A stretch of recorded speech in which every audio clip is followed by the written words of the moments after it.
Hear me out, Sonic is evading taxes and owes billions, no son trillions, to the government. And to pay this debt, he takes gold rings, money that people left on the road, and when people see the thief, Sonic, they go after him to get their money back. Why do you think Sonic loses his ring when an enemy hits him? Because the enemy took the money back. And Eggman? Well, Eggman in the first Sonic movie works for the government, so in the games, Eggman also works for the government. He is a police officer and was given the task of catching Sonic and arresting him for tax evasion.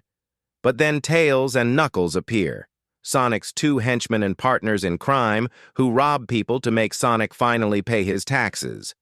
But here's the thing. Tails and Knuckles are not Sonic's friends. They just work for them. But Tails and Knuckles think they are Sonic's friends. Why do you think all the games they have together are called Sonic?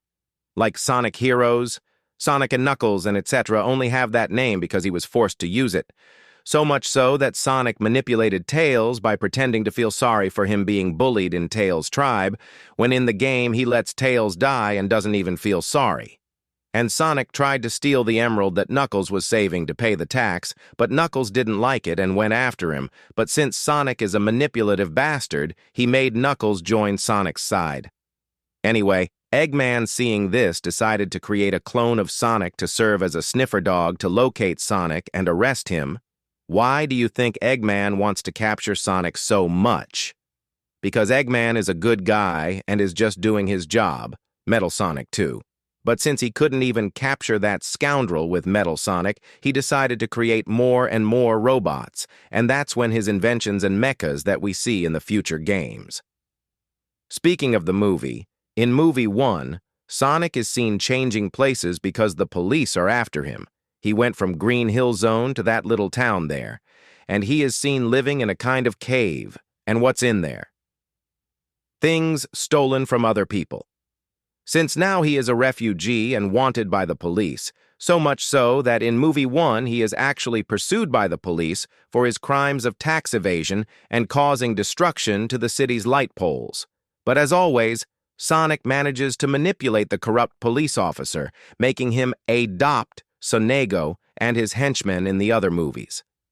Now Shadow? Shadow was part of the police somewhere else.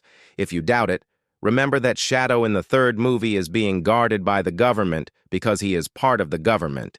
And he realized the damage that Sonic was doing, because crime is something that you don't do. So he decided to leave the government bunker and go after Sonego with his own hands, so much so that he even wanted to kill Sonic's criminal adoptive family in the movie, but it is revealed that Shadow is a corrupt cop and joins Sonic's side after that. Help my friend to complete this theory. Tell me your ideas. By the way he created this, I'm just spreading the word.